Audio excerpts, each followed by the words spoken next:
स्वागत है आप सभी लोगों का आज के हमारे इस क्लास में। फूड एंड न्यूट्रिशन की जिस सीरीज की हम लोग चर्चा कर रहे हैं उसी क्रम में आज जो टॉपिक हमें डिस्कस करना है उसका नाम है फाइबर अर्थात रेशा। मैं पीछे आपको बता चुका हूं कि जो न्यूट्रिएंट्स होते हैं उनको दो भागों में डिवाइड किया जाता है। पहले होते हैं माइक्रो न्यूट्रिएंट्स और दूसरे होते हैं मैक्रो न्यूट्रिएंट्स। ना ही मैक्रो में ना ही माइक्रो में ये फाइबर आता है, लेकिन हम लोग जनरल स्टडीज के फॉर्म में बायोलॉजी को पढ़ रहे हैं, फूड एंड न्यूट्रिशन या ह्यूमन फिजियोलॉजी को पढ़ रहे हैं, तो इसलिए हम बायोमोलिक्यूल्स की इस कैटेगरी में फाइबर को रख रहे हैं। फाइबर आज हमारा आखिरी टॉपिक है। फाइबर के साथ ये सीरीज फिनिश हो जाएगी। तो चलिए समझते हैं कि ये फाइबर होता क्या है। आप लोगों ने ऑरेंज खाया होगा। जब आप ऑरेंज को छीलते हैं तो उसमें से आपको कुछ वाइट कलर के धागे नुमा संरचना, थ्रेड लाइक स्ट्रक्चर निकलता है, फाइबर होता है। इसी तरीके से आपने बनाना खाया होगा, वही सेम थ्रेड लाइक स्ट्रक्चर आपको बनाना में से भी मिलता है।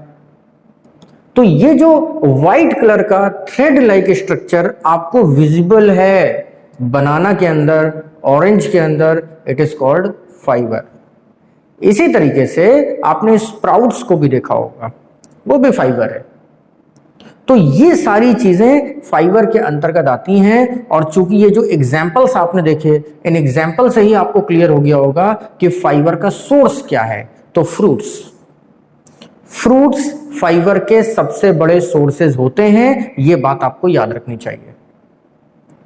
हालांकि फाइबर कार्बोहाइड्रेट ही है। अगर इसके आप केमिकल टर्मिनोलॉजी में जाएंगे तो fibre is the carbohydrate but undigestible. ये एक ऐसा कार्बोहाइड्रेट होता है जो डाइजेस्ट नहीं हो सकता, बल्कि डाइजेस्ट करने में सहायता करता है। तो सबसे पहले तो आप ये जान लीजिए कि फाइबर के अंदर कैलोरी कितनी होती है। तो जैसा कि मैंने आपको बताया कि ये एक तरीके का कार्बोहाइड्रेट ही है, इसलिए 1 ग्राम फाइबर इक्वल्स टू 4 कैलोरी, यानी कि सेम टू सेम कार्बोहाइड्रेट के जितनी ही कैलोरी होती है। अब प्रश्न उठता है कि हमारी बॉडी में इसका फंक्शन क्या होता है। तो सबसे पहले आप जरा इस डाइजेस्टिव सिस्टम को देखिए। डाइजेस्टिव सिस्टम में जब आप खाना खाते हैं तो आपका खाना सबसे पहले आपके अंदर, आपके मुंह में, आपके दांतों के बीच में पिसता है और यहां से एक एंजाइम रिलीज होता है, इट इज कॉल्ड टालुइन। और ये टालुइन आपके खाने को, जिसे कि हम सरल भाषा में लार भी कहते हैं, सेमी सॉलिड में कन्वर्ट कर देता है। सेमी सॉलिड फूड फिर आपके पेट में जाता है और पेट के अंदर जो गैस्ट्रिक ग्लैंड्स होती हैं वहां से 3 एंजाइम्स सेक्रेट होते हैं, जिनमें HCl, पेप्सिन एंड रेनिन आते हैं। पेट के अंदर कार्बोहाइड्रेट का डाइजेशन हो जाता है और इस डाइजेशन में जो मुख्य भूमिका निभाने का काम करता है वो HCl करता है। HCl के बाद जो पेप्सिन है वो प्रोटीन को पेप्टॉन्स में तोड़ देता है और जो रेनिन है वो फैट को ब्रेक डाउन कर देता है। आपका खाना आगे के सफर पे पैंक्रियाटिक डक्ट में पहुंचता है और यहां पर आपके सेमी सॉलिड और खाने के अंदर बाइल जूस और इंसुलिन का सिक्रेशन होता है। फिर ये खाना स्मॉल इंटेस्टाइन तक पहुंचते पहुंचते लिक्विड फॉर्म में कन्वर्ट हो जाता है। स्मॉल इंटेस्टाइन के अंदर ही इस खाने का कंप्लीट डाइजेशन होता है और यहीं से ये न्यूट्रिएंट्स आपके ब्लड में मिला दिए जाते हैं। पहले लीवर में जाकर के फिल्टर होते हैं और फिर जाकर के ये आपकी बॉडी को भेज दिए जाते हैं। डाइजेशन की इस पूरी प्रक्रिया में फाइबर कहां था? डाइजेशन की इस पूरी प्रक्रिया में फाइबर ने क्या किया? फाइबर ने वो किया जिसके बिना ये डाइजेशन पॉसिबल ही नहीं हो सकता था, ट्रांसपोर्टेशन ऑफ द फूड। आपकी आहार नाल से लेकर के आपके स्टमक तक से लेकर के और फिर स्मॉल इंटेस्टाइन तक आपके खाने को पहुंचाने में जो रफनेस प्रदान करी गई, या जो एक तरीके से आप कहते हैं एक फ्लोर की जरूरत थी जिसपे खाना तेजी से फिसलता चला जाए, वो फ्लोर प्रदान किया फाइबर ने। इसे आप इस तरीके से भी समझ सकते हैं कि जब आप ग्राइंडर के अंदर किसी चीज को पीसते हैं तो आप देखते हैं कि वो ग्राइंडर की दीवारों पर चिपक जाता है और फिर आपको उसमें थोड़ा सा पानी डालना पड़ता है ताकि स्किन थोड़ी सी रफ हो जाए और चीजें बारीक पिस सकें। फाइबर का भी हमारी बॉडी में यही रोल होता है। अगर खाना बहुत ज्यादा चिकना है तो वो पेट में जाते ही आपकी गैस्ट्रिक ग्लैंड्स पे चिपक जाएगा और आगे का सफर तय करने के लिए उसको एक खुरदरे रास्ते की जरूरत है, वो उसको नहीं मिल पाएगा। खाना पेट में चिपका रहेगा और सबसे पहला सिम्टम जो आएगा वो होगी एसिडिटी। जैसे तैसे खाना डाइजेस्ट होकर के स्मॉल इंटेस्टाइन में पहुंचेगा और फिर स्मॉल इंटेस्टाइन के अंदर भी यही सेम प्रोसेस होगा।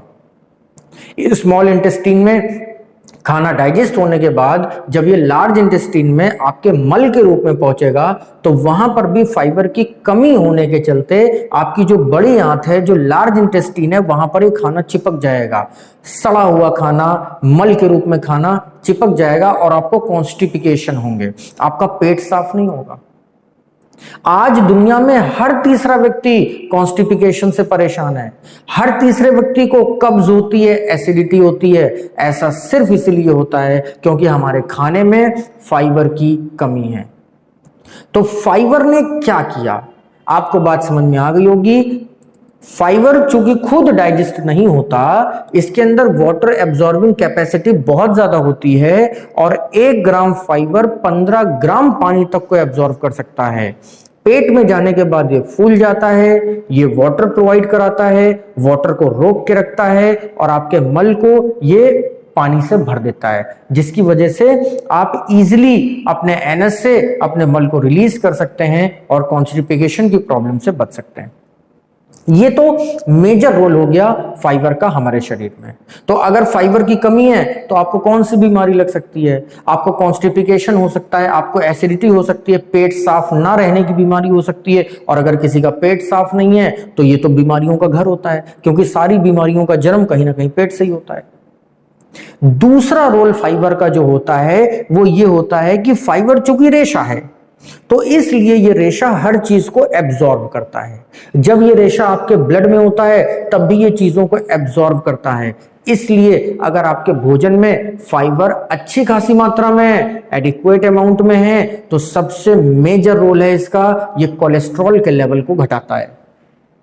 आपका जो कोलेस्ट्रॉल है, जो आपकी नसों में जमता चला जा रहा है, जो आगे चल के हार्ट अटैक का कारण बनेगा, उस कोलेस्ट्रॉल को ये फाइबर एब्जॉर्ब कर लेगा और अपने साथ फ्लश आउट कर देगा। तो कोलेस्ट्रॉल को घटाने का काम करता है।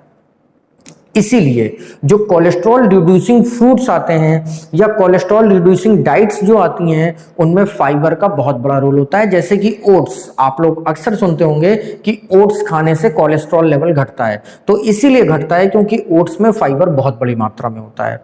तो ओट्स है, दलिया है, फ्रूट्स हैं, ग्रीन वेजिटेबल्स हैं, कच्ची सब्जियां हैं जैसे कि गाजर है, मूली है, प्याज है, टमाटर है, ये सारी चीजें फाइबर का बहुत बड़ा सोर्स होती हैं। तीसरा रोल जो फाइबर का होता है वो होता है ग्लूकोज को एब्जॉर्ब कर लेना।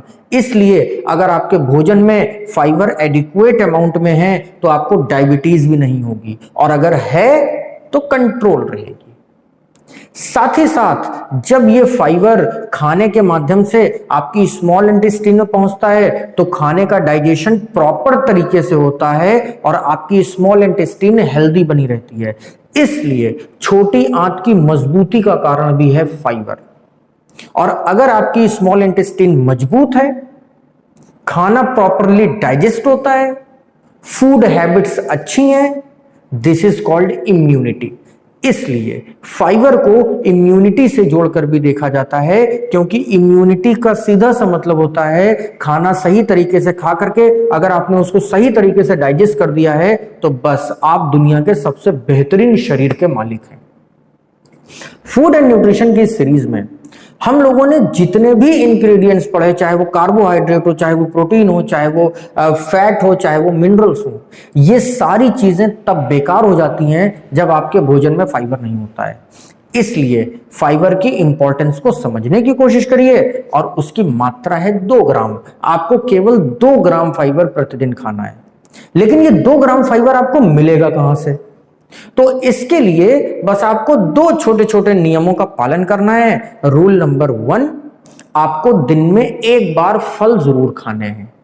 कोशिश कीजिए कि ये फल आप मॉर्निंग में लें।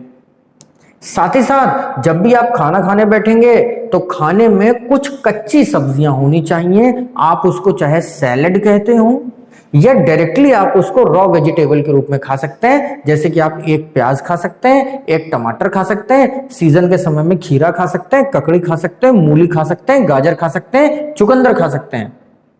अगर आपने इतना कर लिया तो आपकी बॉडी में फाइबर की कमी कतई नहीं होगी। साथ ही साथ फाइबर आपकी मसल ग्रोथ के लिए भी बहुत इंपॉर्टेंट होता है।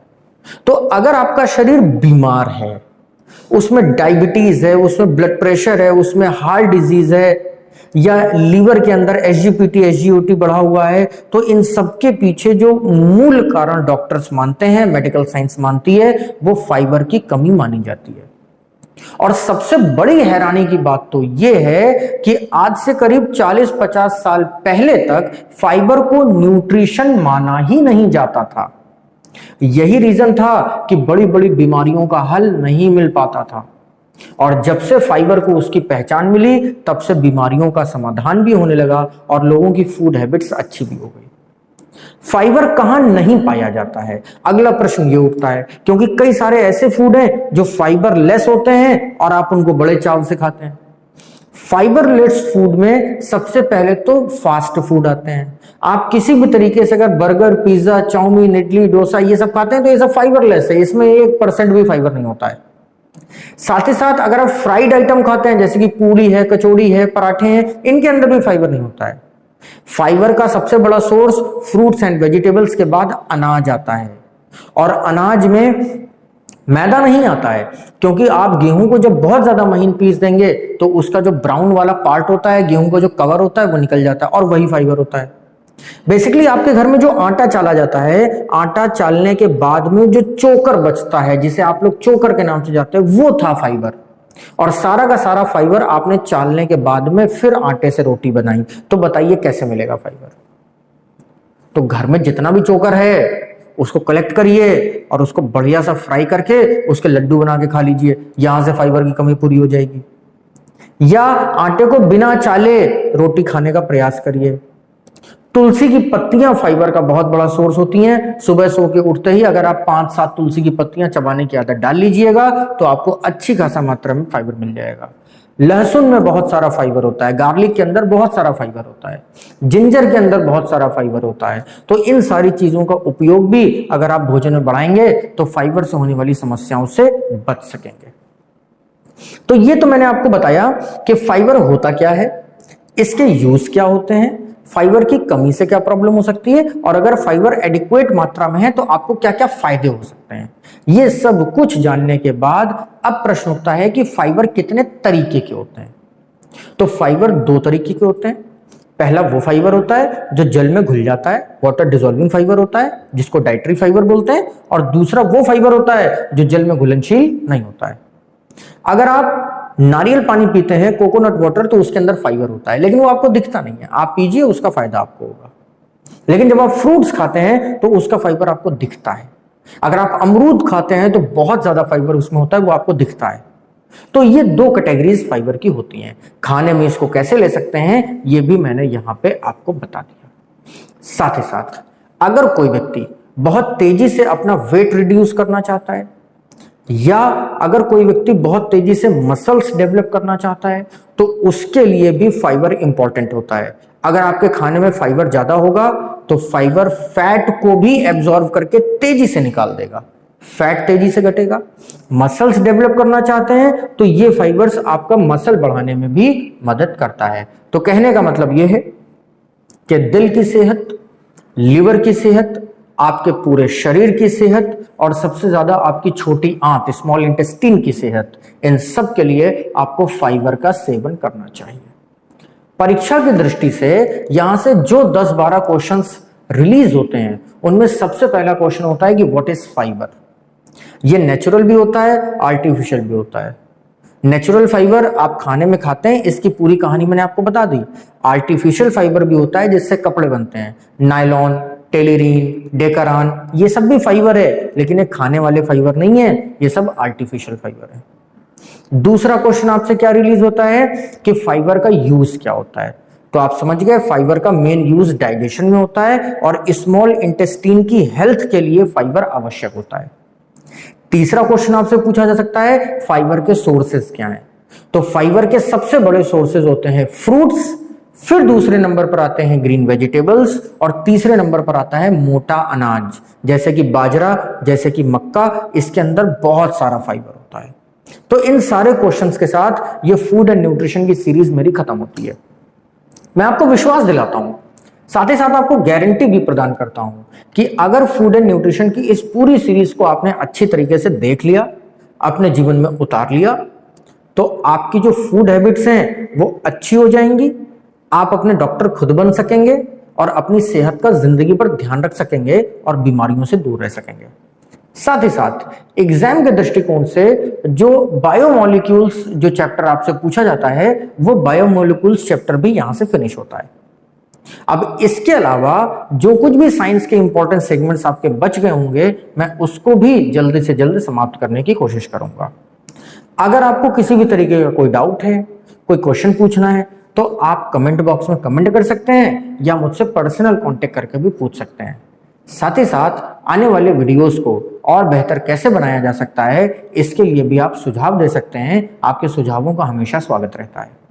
पढ़ते रहिए, सीखते रहिए। फिर किसी नई सीरीज के साथ किसी नई वीडियो में जल्दी हम लोग दोबारा मिलेंगे। Till then, thank you.